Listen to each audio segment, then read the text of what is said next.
नमस्कार दोस्तों, स्वागत है आपका साक्षी की आवाज़ चैनल में। तो दोस्तों, आज की कहानी है योगेश और उसके दोस्त रात में कहीं जा रहे थे कि अचानक उनकी गाड़ी से किसी की टक्कर हुई। उतरकर देखा तो दो बुजुर्ग थे। जब योगेश ने उनका चेहरा देखा तो बहुत चक्का रह गया, क्योंकि वह कोई और नहीं बल्कि उसके आखिर कौन थे वे दोनों।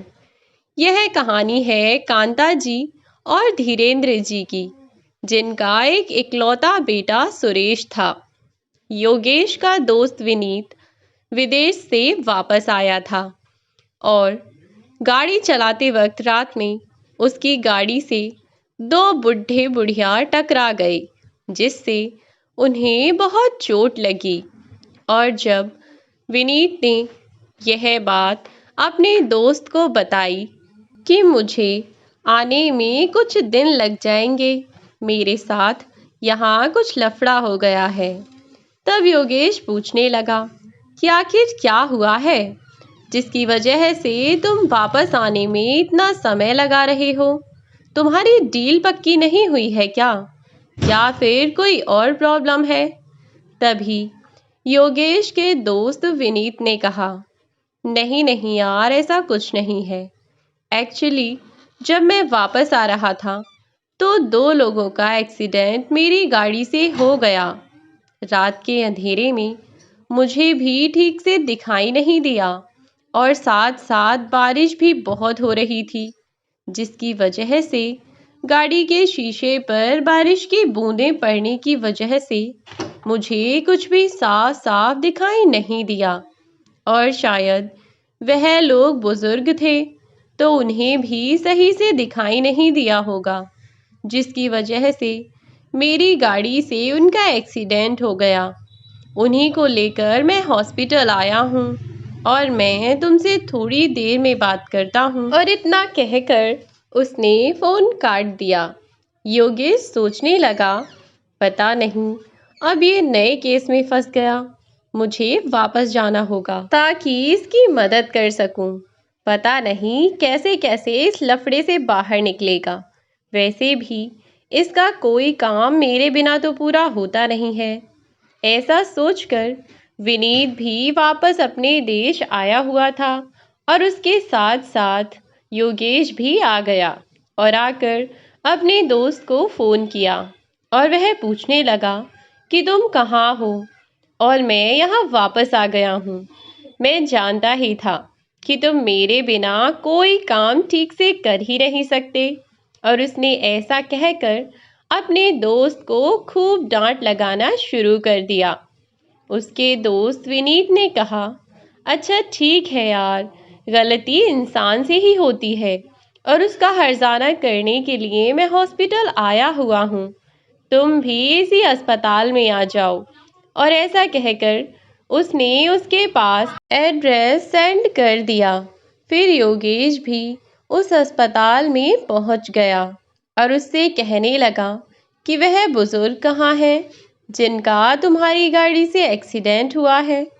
मैं भी एक बार उनसे मिलकर माफ़ी मांगना चाहता हूँ, जो भी काम तुमने किया है उसके लिए। ऐसा कहकर वह अपने दोस्त को घूरने लगा। तो विनीत ने चुपचाप उंगली से इशारा करते हुए कहा कि वह दोनों उस कमरे में हैं। योगेश जैसे ही कमरे में घुसा और उसने बेड पर लेटे हुए उन दोनों बुजुर्गों को देखा तो उसके हाथ से फलों की टोकरी नीचे गिर गई और उन्हें देखकर वह चौंकता रह गया। विनीत ने जैसे ही आवाज़ सुनी कुछ गिरने की, वह तुरंत ही अंदर जाकर पूछने लगा, आखिर तुम्हें क्या हुआ है योगेश? तुम इन दोनों को देखकर इतना शॉक्ड क्यों हो गए? क्या तुम इन्हें पहले से जानते हो? तब योगेश अपने दोस्त विनीत की तरफ देखता हुआ बोला, हाँ यार, यह तो मेरे। इतना कहकर योगेश की आंखों से आंसू निकलने लगे। तब विनीत बोला, यह तो तुम्हारे। कौन कौन है यह तुम्हारे? ऐसा कहकर वह उससे पूछने लगा। तभी योगेश अपने दोस्त विनीत को सारी बात बताने लगा कि यह मेरे चाचा जी और चाची जी हैं। तब योगेश का दोस्त बोला, अच्छा, तो यह तुम्हारे वही चाचा चाची हैं?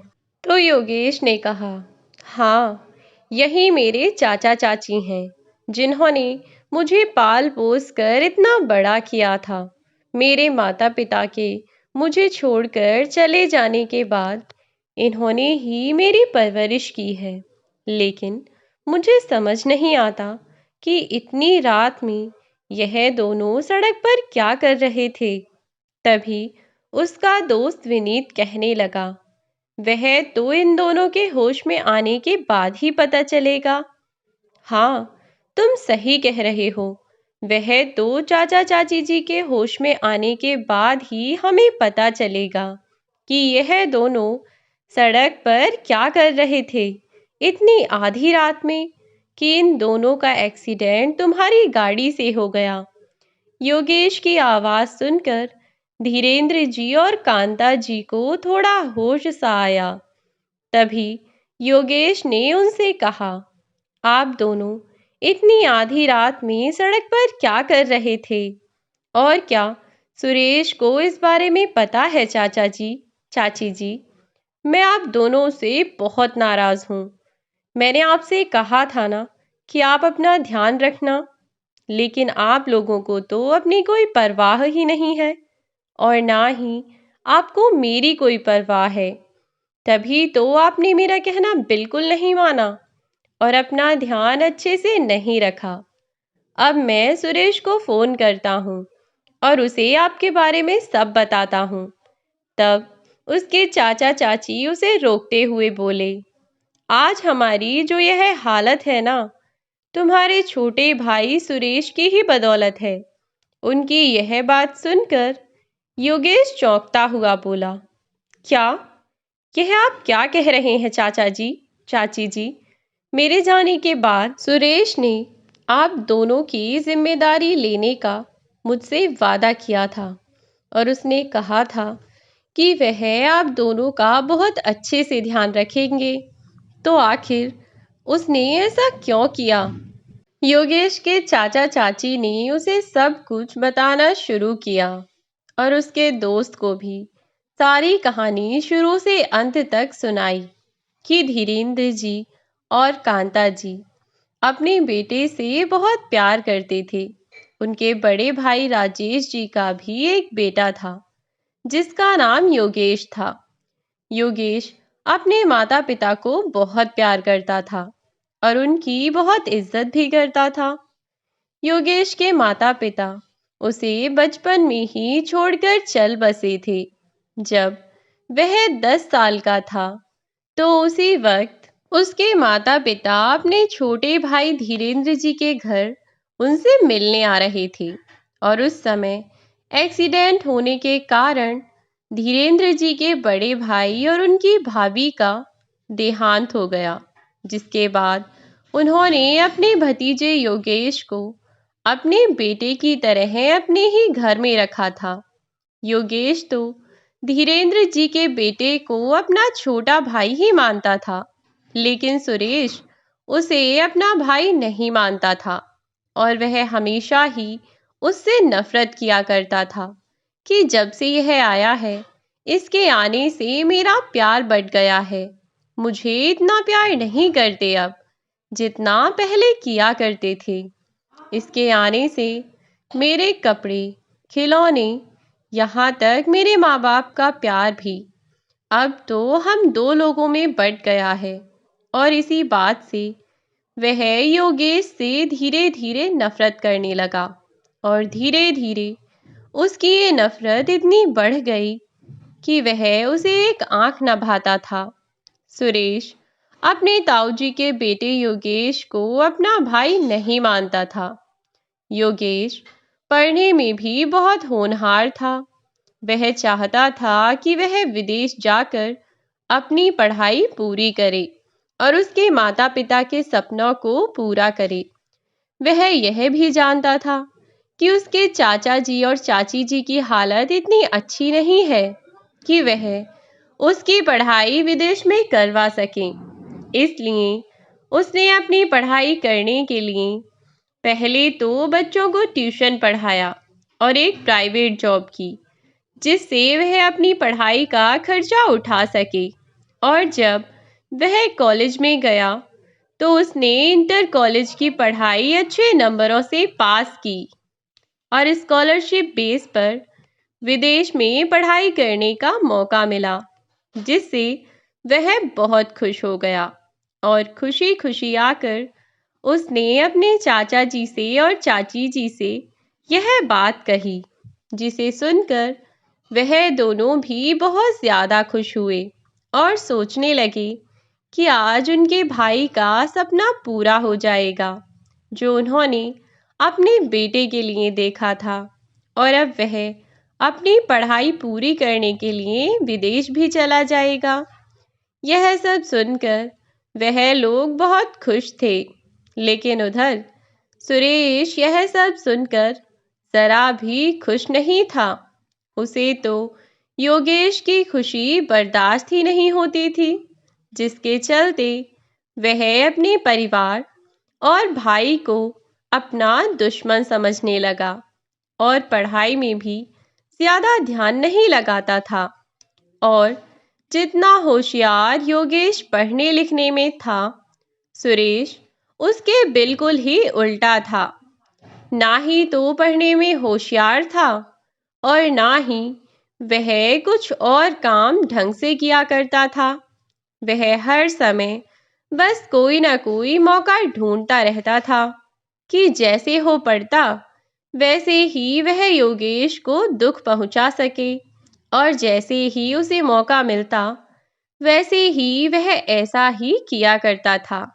उसकी यह हरकतें योगेश के चाचा चाची को भी समझ आती थीं, लेकिन वह लोग उससे ज़्यादा कुछ नहीं कहते थे, क्योंकि वह उसे जितना भी कुछ कहते वह उनकी बातों का उल्टा ही मतलब निकाला करता था।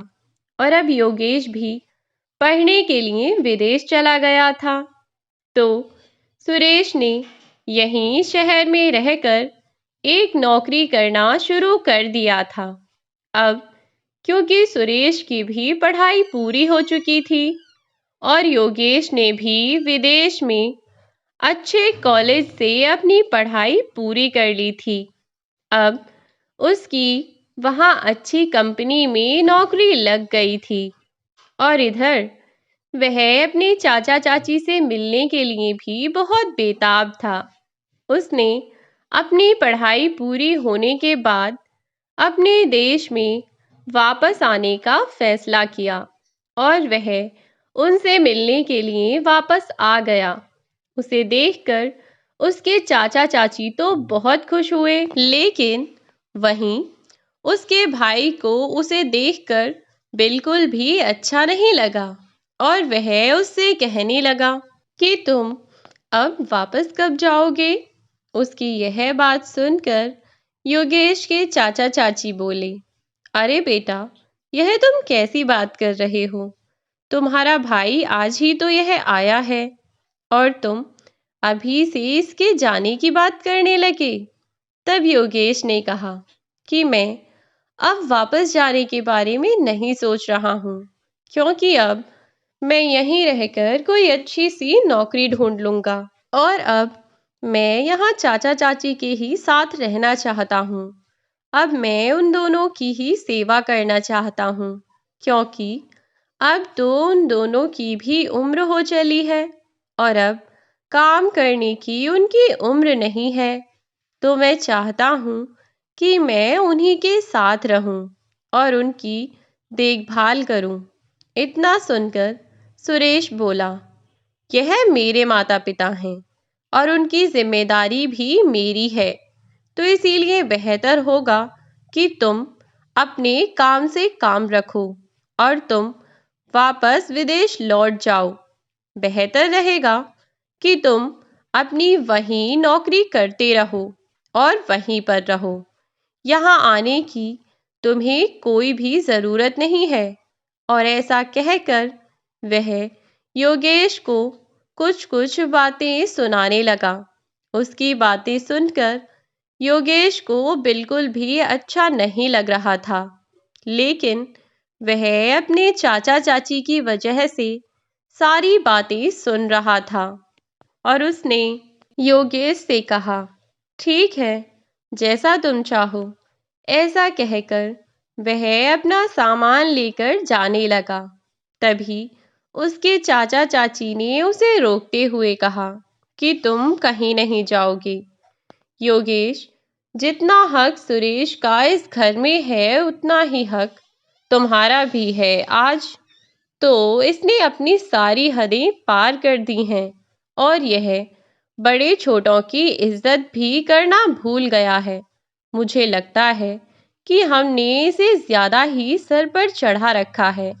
इसको ज़रा तमीज़ सिखाना बहुत ज़रूरी है।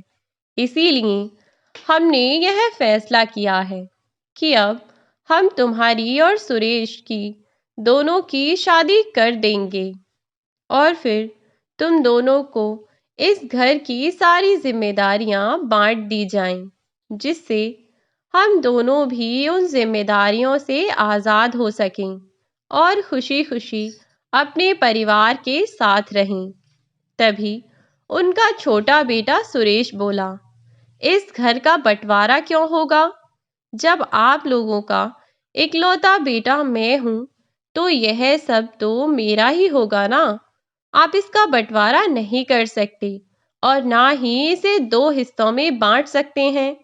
तब कांता जी बोली, इसका फैसला करने वाले तुम कौन होते हो? यह तो हम फैसला करेंगे कि हमें अपनी जमीन जायदाद किसके हवाले करनी है। उनकी यह बात सुनकर उनका छोटा बेटा बहुत आग बबूला हो गया, लेकिन फिर कुछ सोचकर बोला, ठीक है, जैसा आप लोग ठीक समझें। अब से मैं भी भैया के साथ खुशी खुशी इस घर में रहूंगा। और वह उनके सामने अच्छा बनने का दिखावा करने लगा। उसकी यह सब बातें सुनकर योगेश को भी बहुत अच्छा लगा, क्योंकि योगेश तो उसे बचपन से ही अपना छोटा भाई मानता था। लेकिन वह तो वही था कि योगेश को अपना भाई नहीं मानता था। लेकिन आज उसकी यह बातें सुनकर योगेश को बहुत अच्छा लगा कि सुरेश भी उसे अपना बड़ा भाई मानने लगा है। कुछ समय बाद दोनों भाइयों की शादी करवा दी गई। सुरेश की शादी तो उसके माता पिता की मर्जी से ही करवाई गई थी, लेकिन योगेश की शादी उसकी मर्जी से की गई थी। योगेश के चाचा चाची को यह पता चला कि योगेश को विदेश में अच्छी कंपनियों से ऑफर आ रहे हैं, लेकिन वह हमारी वजह से मना कर रहा है। तो उन्होंने उसे समझाया कि बेटा, तुम ऐसा क्यों सोचते हो? अब तो तुम्हारा छोटा भाई और उसकी पत्नी भी हैं। हमारा ध्यान वह लोग बहुत अच्छे से रख लेंगे और अब तो उसकी भी अकल ठिकाने आ गई है ना। ऐसा कहकर दोनों हंसने लगे।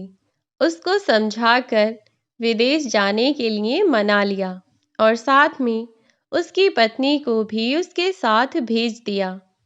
योगेश और उसकी पत्नी वापस से विदेश आ गए और वहाँ योगेश का काम बहुत अच्छे से चल रहा था।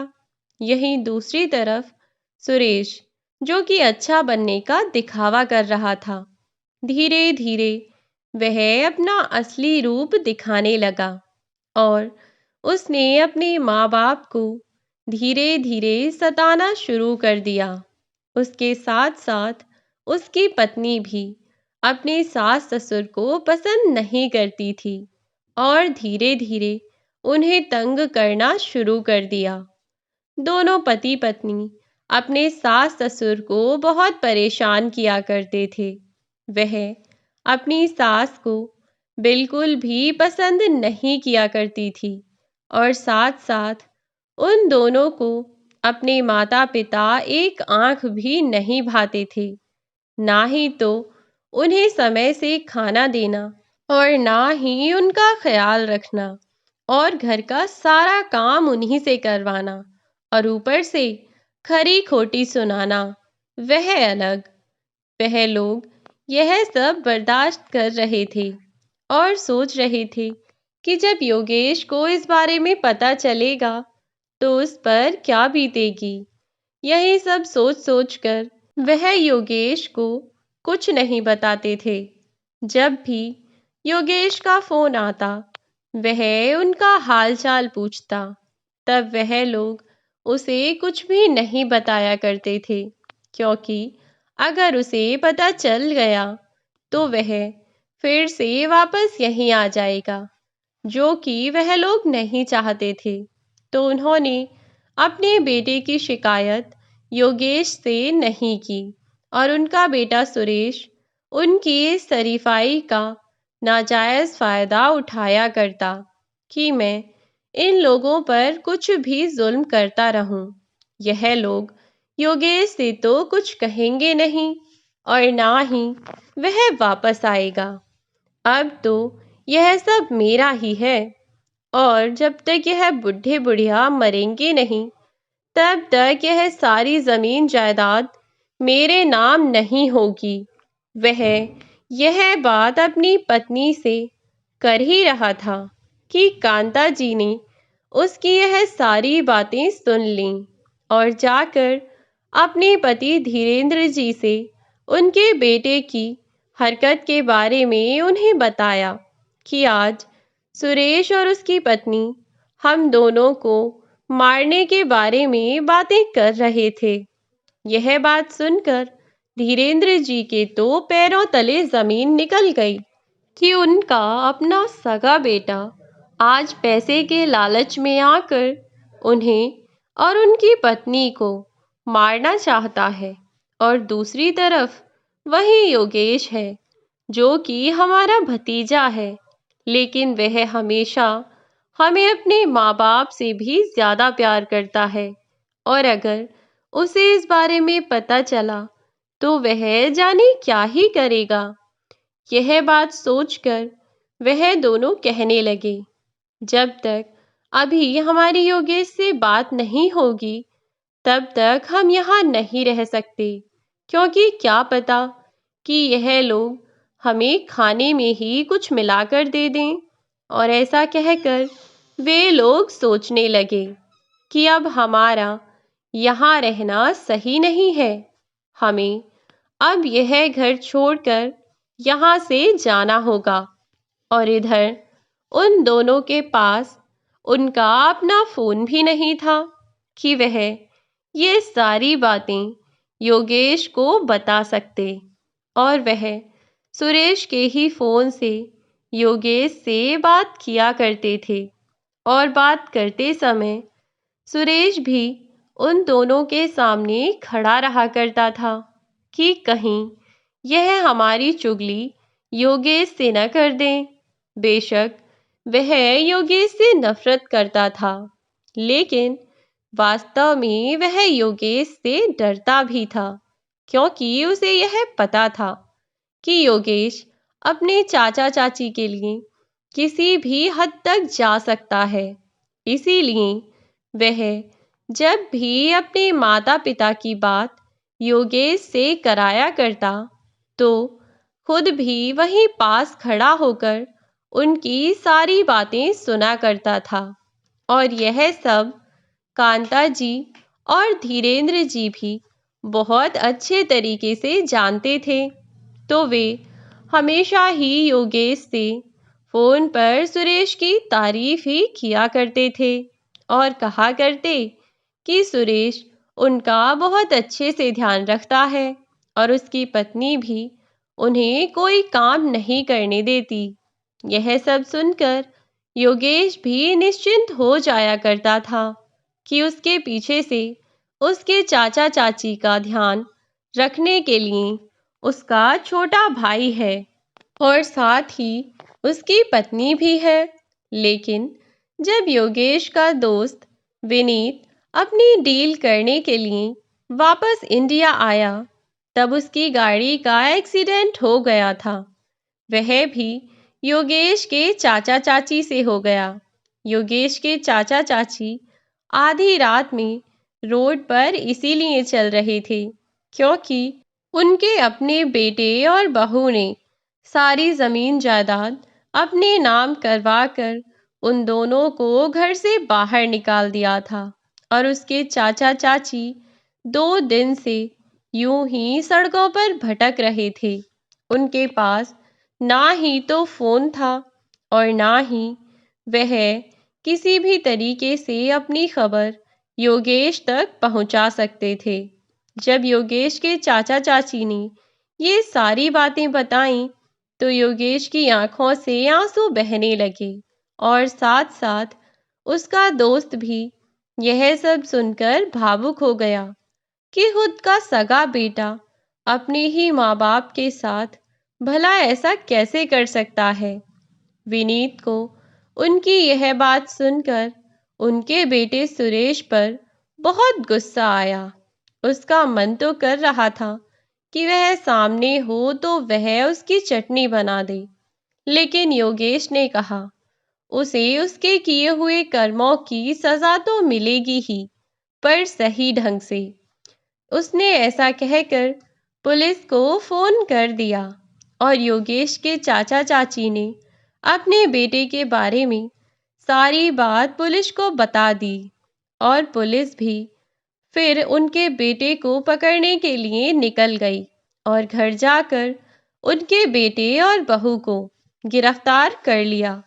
अपने सास ससुर पर अत्याचार करने के जुर्म में और उनका कत्ल करने की साजिश करने के जुर्म में वे दोनों को गिरफ्तार कर लिया गया और योगेश अपने चाचा चाची को अपने साथ विदेश ले गया और योगेश अपने चाचा चाची के साथ अपने घर में बहुत अच्छे से रहता है और उसकी पत्नी भी उसके चाचा चाची का बहुत अच्छे से ध्यान रखती है।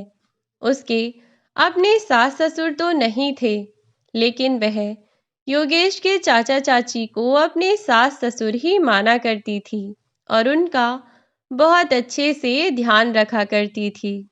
अब वह लोग सब साथ साथ एक सुखी परिवार की तरह अपना जीवन व्यतीत कर रहे हैं और योगेश और उसकी पत्नी अपने किए हुए कामों की सजा भुगत रहे हैं।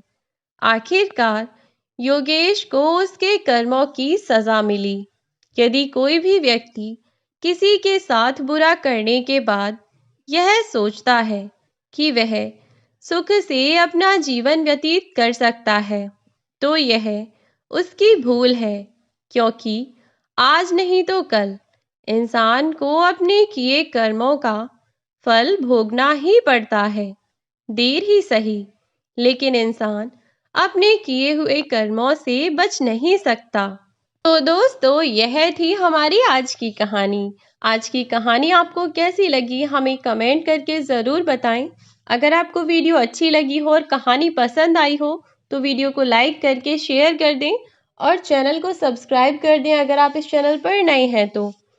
साथ ही बेल आइकन को प्रेस कर दें ताकि आने वाली वीडियोस की नोटिफिकेशन आपको मिलती रहे। आज की वीडियो में बस इतना ही। मिलती हूँ आपसे एक नई वीडियो में एक नई कहानी के साथ। तब तक के लिए बाय बाय मेरे प्यारे दोस्तों। अपना ख्याल रखें और सुरक्षित रहें।